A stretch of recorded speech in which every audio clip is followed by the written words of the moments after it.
माझे मित्र शंकर नकाते सर यांचा हा इयत्ता दुसरीचा वर्ग आहे. या विद्यार्थ्यांचं जर तुम्ही संख्याज्ञान पाहाल तर नक्कीच तुम्हाला आश्चर्य वाटेल. फळ्यावरती खूप मोठ्या संख्या लिहिलेल्या आहेत आणि हे फक्त दुसरीचे विद्यार्थी आहेत. बाळा, काय नाव आहे तुझं? ओंकार. ओंकार, तू पहिली संख्या वाच बरं. 21,62,69,491. छान ओंकार, हीच संख्या तुला इंग्लिश मधून वाचायची आहे.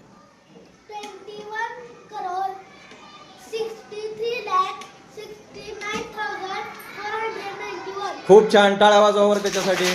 तुला 2 नंबरची संख्या वाचायची आहे, वाच बरं. 92,45,94,031. In English. 92,45,94,031. अरे वा, क्या बात आहे, खूप छान. तुझं नाव काय रे बाळा? शिवरत्न. शिवरत्न. हा, तू आता ही 3 नंबरची संख्या वाच बरं. 15 करोड हा 39 लक्ष हा 94,003. हा. अरे वा, छान छान छान. आता तू ही संख्या इंग्लिश मधनं वाचून दाखव बरं बाळा. 15 करोड हा